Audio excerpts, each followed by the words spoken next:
So taking a look at Surah Ma'idah, verse 8, and do get familiar with some of these verses, okay? This is one of the most important verses of the Quran. That A'udhu Billahi Minash Shaitanir Rajeem. That Ya ayyuhalladhina amanu kunu qawwamina lillahi shuhada'a bil qist. And there is another verse that's similar with with the wording is back and forth slightly. That Ya ayyuhalladhina amanu kunu qawwamina lillah. That be maintainers, the people who hold it upright. For who? Lillah. First of all, we're going to come to that. So just shuhada'a bil qist, testifying fairly, to fairness, okay? وَلَا يَجْرِمَنَّكُمْ شَنَآنُ قَوْمٍ عَلَىٰ أَلَّا تَعْدِلُوا. This is the important point. Do not let your adversity with the people lead you away from what is just and fair. اعدلوا is followed with a command. See, one, it already says don't do that, then further emphasizes it with a positive assertion. اعدلوا, be just. Just said it, don't let it turn you away. But now it's saying be just. هو أقرب للتقوى. It is closest. This is what to piety or to mindfulness of God. That Inna Allah khabirun bima ta'malun. See, Allah knows anyway. Allah already knows what you're doing. Don't think like, you might trick. You see, why? First of all, why is it being said like this? It starts, Ya ayyuhalladhina amanu kunu qawwamina lillah. That, oh, people, be maintainers, be just, okay? Be those who stand upright. Not physically, although there's nothing, obviously one should stand physically upright, but here it's talking about justice. Because a person would think, but it's reminding you straight away why. It's not about you, it's not about the ego. Lillah. Objectively, it's about God. Do it for God. Do it for justice, not for gain. Okay? Shuhada bil qist. That witness, but what? Fairness. Qist is like a part, a portion. Why? Because this is where you get the word installments, for example, taqsit in Arabic. Because it's portions that are fair. So this is your portion, this is my portion. Shuhada bil qist. وَلَا يَجْرِمَنَّكُمْ شَنَعَانُ قَوْمٍ عَلَىٰ لَا تَعْدِلُوا. See, there will be times where you can make a judgment on something. But there may be times where you don't like someone, or you don't like a group of people, or you don't like an entire people, or you don't like, that's your personal problem. You should fix it in its own time, but it's your personal problem. لا يجرمنكم شنآن قوم. And shan'an is that which, this kind of like anger or this frustration towards this, where people have that kind of something boiling against. Recently I've I've found myself really going into the history or the familiarity with ancient Arab tribes. I don't know why. I'd never thought I'd ever get fascinated with them. But I have actually recently. All this history, you got Bakr ibn Wa'il and Taghlib and all these different tribes, whether it's going to be from Mudar, Rabi'a, and all of these. I've just found myself, for some reason, I don't know why, I've really got into. But the famous tribe, Azd Shanu'a, okay, which are a branch of Azd, but because they went off, these are the Qahtaneen, they went off. Shanu'a, it's the same word in this verse, that Shana'an, that which, because they were angry, they kind of separated that tribe, became known as Azd Shanu'a. But the point is, Shana'anu Qawm. Don't let this adversity lead you to being unfair, because it will. It will. See, biases. People, they in life, many things happen. People, they, you may have a fallout with a friend. You may have a fallout with a family member. You may disagree with your own parents. You may disagree with your children. Sometimes they may be wrong. It may even more difficult to accept. Maybe you might be wrong. But don't let that adversity lead you to being unfair. Marriages, in fact, not marriages, on the way out, divorces. We see this a lot. A lot. You'll see people weaponizing children. That the children, why? Because really there's an animosity. It's a frustration.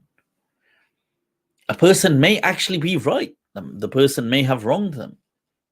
So I had somebody speak to me once. They said, it was the usual kind of the unfortunate situations where a couple divorce and the child is often is with the mother, and the father had no access. He'd been trying to get access, I think, for a couple of years. He'd been trying. In that case, I think it had been about 4 years, if I recall correctly, no access. And I remember speaking to the couple, and the woman said, well, he was a horrible person, and if he was horrible to me, and I'm going with, he was a horrible person, I'm going with that. And she said, well, if he's a horrible person, then I'm just saving my daughter from this. I know he wants now to see her, but I'm doing this for her.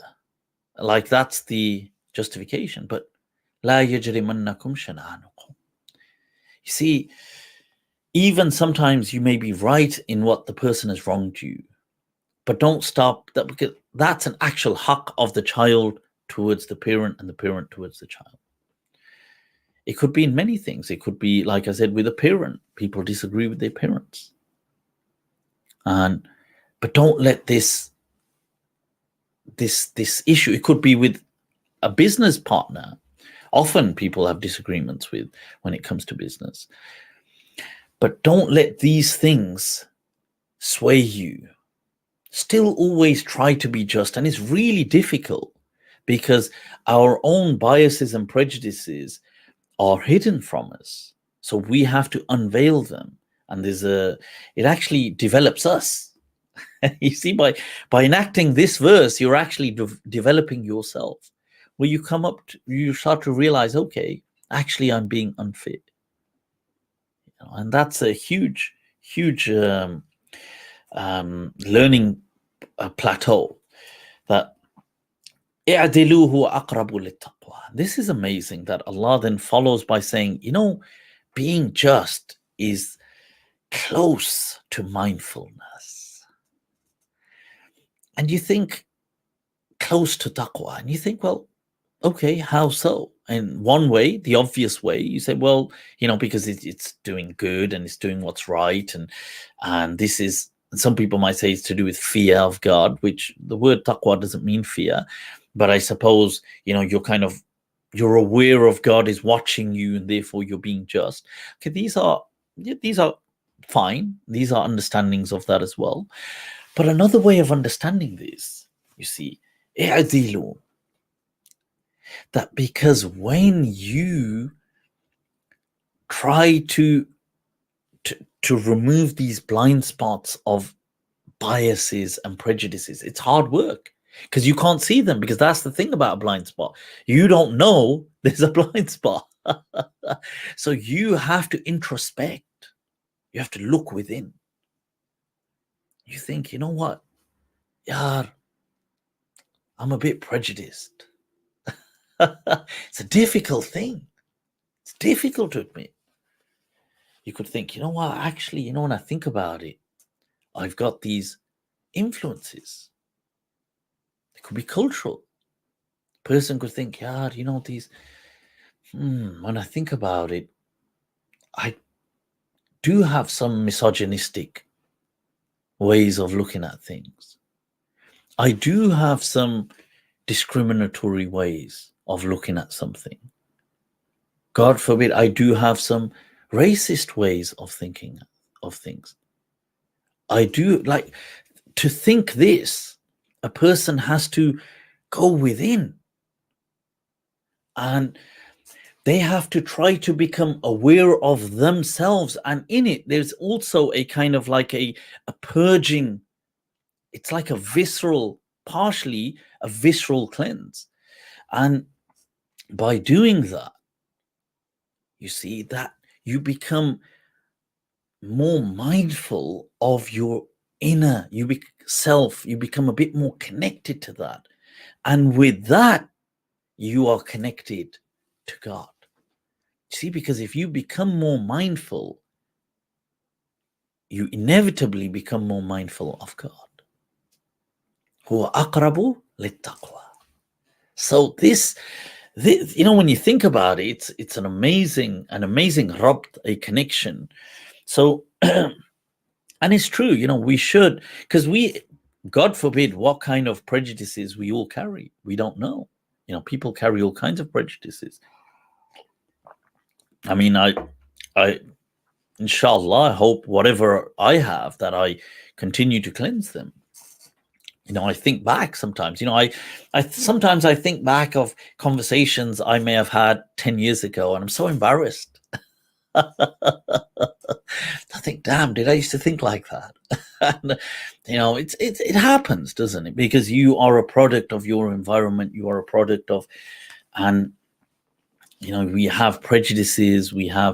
Everybody has this, and it's as embarrassing. But what's great is that you come to learn of it and eradicate it. And yeah, an enlightenment process. So yeah. And it's interesting, it goes, the verse ends, wattaqullah inna Allah khabirun bima ta'malun. It's interesting, it mentions that, look, Allah knows, is aware of what you are acting, because you could do a similar process, but it's actually for show. It's actually for social status. It's actually for social media. Yeah, I'm such a just person. Would you mind holding the camera whilst I do this? Whilst I help this impoverished soul? These things, you know, social media, honestly, it's wonderful, but this aspect of it is so taxing on the soul, because everything is just for social media. So I think that's such a beautiful verse when you think about it. It's so, and it cuts to the core. No here, there, no time wasting, straight in. This is what it's about. Do it. Don't let it sway you. Do it. It's going to be difficult. Do it. That's how it is. So I think, wow. Yeah, the something which I really wanted to share. And the second verse, which ties in with that as well. You can see there, Surah Nahl, verse 90. Inna Allah ya'muru bil adli wal ihsan wa ita'i dhil qurba. Now, this that you can see, I would feel honestly that all of Islam, the practical side of Islam would be summarized in this verse. People say, what is Islam about? This is what it's about. That Inna Allah ya'muru bil adli wal ihsan wa ita'i dhil qurba wa yanha 'anil fahsha'i wal munkari wal baghi ya'idukum la'allakum tadhakkarun. Now, that is all of Islam. There is nothing else to the deen that at its, you know, if you were to sum it up, somebody said, tell me what are the teachings of Islam? And they don't just mean rituals, like Islam as a social mechanism, what does it look like? I know there's a personal connecting with God, but I can't see you connecting. That's a personal experience. That's experiential. I know there's rituals, like you pray and you might fast and you know, give in charity, but these are your personal things. What does Islam look like as a social mechanism? What does it look like? And somebody might say, oh, Islam is all about having control, running countries, punishing people, about doing. Maybe they're trying to say something else and they're using the wrong words. Maybe they're coming from, maybe some of these people may be coming from a very unfortunate desires of power and so on. But maybe some of these people are coming from a place of love for the deen, but they're getting the words all wrong. They're getting it all on their head. It's all on its head. As Allah says, this is summing it up. What does Allah command you with? This is how the verse begins. Inna Allah ya'mur. Allah indeed commands. With what? Bil adli wal ihsan. Justice with fairness and kindness and compassion. That's it. Adli wal ihsan. It's not talking about a government system. It's talking about broad concepts. That's it. Telling you what they are. Adl, fairness. Ihsan. Ihsan is such a broad, it's like a umbrella for compassion, but also for a kind of propriety, like seeing that each thing may have, because the hadith says that the teaching that inna Allah katab al-ihsan ala kulli shay, that there is ihsan in everything, that when you do something in its way that fits it, the ihsan of it with kindness. And in the hadith, the Prophet said, well, if you had some clothes, you would fold them nicely. That is ihsan. But ihsan at a social level, of course, this compassion that you have, and this is it. And then some examples, like expanding. وَإِيتَاءِ ذِي الْقُرْبَى. People who are close to you, give them. Give to them. Give. You see, it starts not by what you get. It starts by giving. Giving is living, people. You see, to serve is ultimately to serve God. So, and this is so straight away you are thinking, but I want, but you give. Dhil qurba. Okay. Now, it then says that وَيَنْهَى عَنِ الْفَحْشَاءِ وَالْمُنْكَرِ. Now, here Allah doesn't mention وَالْبَغِي. Now, that Allah says and so Allah commands and He forbids. He commands justice and compassion and kindness, giving. See, these are what social mechanism. What does He forbid? Transgression, baghi, and these things, once again, concepts are vague. I mean, not vague, they're umbrella concepts. Allah is not mentioning a specific thing. But munkar, that which people people have rebuked such actions, that they have that. And here, this does not mean, people take it to mean, I suppose you can use the words, the verses to reflect many different scenarios.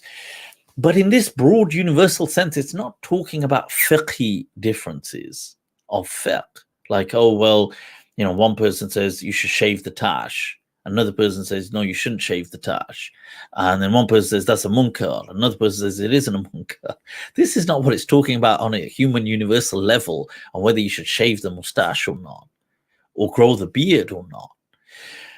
Those are fiqhi differences.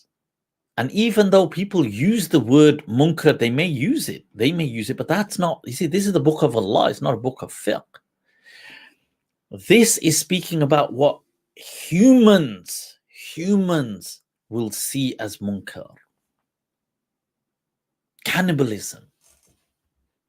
Humans will see it as a munkar.